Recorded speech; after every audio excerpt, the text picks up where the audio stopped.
We provide you the platform to turn your dreams into reality. Give wings to your aspirations with KR Mangalam University. Meghalaya में इंदौर निवासी राजा रघुवंशी की हत्या के मामले ने नया मोड़ ले लिया है। मामले की गंभीरता को देखते हुए पुलिस जांच तेज कर दी गई है। हालांकि अब तक ये साफ नहीं हो पाया कि इस जघन्य हत्या के पीछे वास्तविक मकसद क्या था। इस मामले में अब तक कुल 5 लोगों को गिरफ्तार किया जा चुका है, जिनमें प्रमुख रूप से राज सिंह कुशवाहा का नाम सामने आया है। पुलिस का मानना है कि एक सोची समझी साजिश के तहत की गई हत्या थी। उधर हत्या की मुख्य आरोपी मानी जा रही राजा रघुवंशी की पत्नी सोनम रघुवंशी को मेघालय पुलिस ने ट्रांजिट रिमांड पर ले लिया है। पुलिस की एक विशेष टीम सोनम को लेने के लिए उत्तर प्रदेश के गाजीपुर पहुंची थी, जहां उसने नंदगंज थाना क्षेत्र में खुद को पुलिस के हवाले कर दिया था। इसके बाद स्थानीय अदालत में पेशी के दौरान सोनम को 3 दिन की ट्रांजिट रिमांड पर भेज दिया गया है। अब उसे पटना के फुलवारी शरीफ थाने होते हुए मेघालय के शिलांग ले जाया जा रहा है, जहां उससे आगे की पूछताछ की जाएगी। इस बीच मामले में आरोपी बनाए गए राज कुशवाहा के परिवार की स्थिति बेहद भावुक हो गई है। राज की मां और बहन ने मीडिया के सामने अपनी बात रखते हुए भावुक अपील की है। राज की मां ने रोते हुए कहा कि उनका बेटा ऐसा अपराध कर ही नहीं सकता। वो सिर्फ 20 साल का है, मेरा सब कुछ है। वो सोनम के भाई की फैक्ट्री में काम करता था। उसके ऊपर लगाया गया आरोप पूरी तरह झूठा है। मां ने सरकार और पुलिस से मांग की कि उनके बेटे को निर्दोष साबित किया जाए। चलिए आपको सुनाते हैं मां और बहन ने और क्या कहा। मैं बोलती भैया मेरा बच्चा कभी ऐसा काम नहीं कर सकता, मेरा बच्चा कभी ऐसा काम नहीं कर सकता भैया, कभी ऐसा काम नहीं सकता। 20 साल की उसकी उम्र है भैया। जब से हम सुना 3 दिन से हम पानी नहीं पिए, जब से मेरा बच्चा गया परसों के दिन से। न मेरी बच्चियां न मेरी बच्ची छोटी वाली गिर के बेहोश हो जाती है। हमारा भाई जिम्मेदार है, वही हमारा सब कुछ था। हमारे पति शांत हो गए भैया, इकलौता बेटा था और मेरे कोई आगे पीछे नहीं भैया। तो आप उनकी मां सोनम से कोई बातचीत करते थे कभी? आप भैया कोई ना काम करता तो सोनम के भाई के यहाँ काम करता तो वो भी वही फैक्ट्री में वो भी काम करती थी। अब काम कर रहे में आप भी तो बात करोगे, कोई बात करेगा तो तुम भी बात करोगे। झूठा फंसा दिया भैया मेरे बच्चे को। 20 साल के बच्चे से कहाँ कार करता है? वो ऐसा बच्चा है भैया जैसे सब्जी कोई बेचता ना और उसके पैर में जूता चप्पल न हो, देख लेता तो अपने चप्पल जूता उतार के दे देता था। नंगे पैर आता था। मैं खूब चिल्लाती थी, मैं बोलती थी मैं खाना नहीं दूंगी, तेरे को चप्पल ला के नहीं दूंगी, मेरे पास नहीं, कहाँ से लाऊं? फिर भी दे के आ जाता था।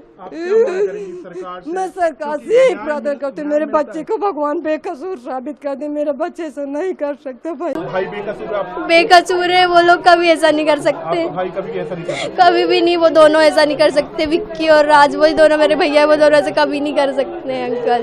अच्छा, तो यहीं थे जब घटना हुई? हाँ भैया यहीं थे भैया। वहाँ पे नहीं, कहीं भी बाहर नहीं गया। ऑफिस वालों से पूछो ना, वो रोज ऑफिस जाते थे, गोडाउन जाते थे। वो ऐसा नहीं कर सकते। क्या मांग करेंगे आप? क्या मांग? मैं बोलूंगी मेरे भाई को बचा लो। गोविंद भैया, राजा भैया के बड़े भाई, मैं सबसे यही बोलूंगी हाथ जोड़ के वो मेरे भाई को बचा ले। उनके साथ पूरी फैमिली है, लेकिन हमारे साथ कोई नहीं है। हमारे भाई का अलावा फंसाया जा रहा है। मेरे भाई ने ऐसा कुछ नहीं किया। आप लोग रहने वाले हैं तो अंकल गाजीपुर की नहीं है, बहुत सारे गाजीपुर है। पता नहीं दीदी कौन से गाजीपुर से मिली, हम लोगों को तो नहीं पता ना। आप कौन से वाले गाजीपुर से हैं? हम लोग फतेहपुर के पास जो गाजीपुर है हम वहाँ के रहने वाले हैं। हमारा गांव रामपुर है, गाजीपुर के काफी आगे है हमारा गांव। ऐसा कुछ नहीं था जैसा आप लोग बोल रहे हो। ऐसा सिर्फ न्यूज में देखा है, न्यूज में दिखाया जा रहा है, ऐसा सब गलत। तो आप क्या सीबीआई कौन सी जांच की मांग करेंगे जिससे आपको लग रहा है कि न्याय मिलेगा? जांच का नहीं पता, सीबीआई का सुना है बस। जो भी हो हमारे भाई को छोड़ दे। हमारा भाई निर्दोष है, उसने कुछ नहीं किया। वो दोनों बहुत, उन लोगों ने कभी ऐसा नहीं किया। पुलिस यहाँ पे नहीं आई है, सिर्फ आप ही लोग आ रहे हो यहाँ पे। भैया को विक्की भैया, ऐसा हमको पता नहीं है, लेकिन वो विक्की भैया के घर पे था। तो भाई से कब से आखिरी बात क्या हुई? परसों 6 बजे भैया आए थे। परसों 6 बजे आए थे। बिल्कुल टेंशन नॉर्मल थे एकदम। फिर भैया ने मम्मी ने बोला बेटा खाना खा ले, तो उसने नहाया और नहा के नए कपड़े, बोला मैं नए कपड़े पहनूंगा क्योंकि मंदिर जाना है। उसने नए कपड़े पहने, जूते पहने नए, और फिर उसके बाद चला गया। फिर रात हो गई थी बहुत ज़्यादा, इसलिए वो मंदिर नहीं गया था। मम्मी ने उसको 7 बजे फ़ोन किया, नहीं अंकल प्लीज़ नहीं आएंगे, अपन नहीं बुलाएंगे। हाँ, कोई नहीं आएगा, कोई नहीं आएगा। मैंने 7 बजे मम्मी ने बात की थी, तो उन्होंने बोला कि मम्मी रात बहुत हो गई थी, रात ज़्यादा हो गई थी। हाँ, तो वो मंदिर नहीं गया था। राज की बहन भी मीडिया से बात करते हुए भावुक हो उठी। उसने कहा कि राज और विक्की दोनों ही उसके भाई जैसे हैं और वो इस तरह की किसी भी वारदात में शामिल नहीं हो सकते। मेरा भाई ऑफिस गया था, आप चाहें तो उसके सहकर्मियों से पूछ सकते हैं। मेरी केवल यही मांग है कि मेरे भाई को जल्द से जल्द रिहा किया जाए क्योंकि वो निर्दोष है। राजा रघुवंशी हत्याकांड अब एक हाई प्रोफाइल केस बन चुका है, जिसमें कई परतें धीरे धीरे सामने आ रही हैं।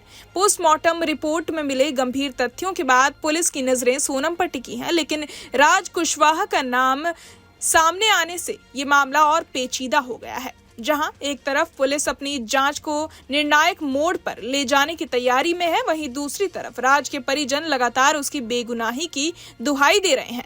आने वाले दिनों में सोनम से होने वाली पूछताछ इस केस की दिशा और दशा तय करेगी।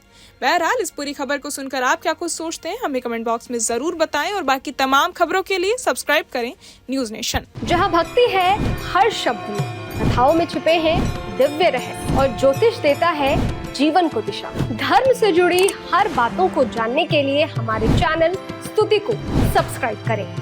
चैनल पर जाने के लिए इस लिंक पर क्लिक करें।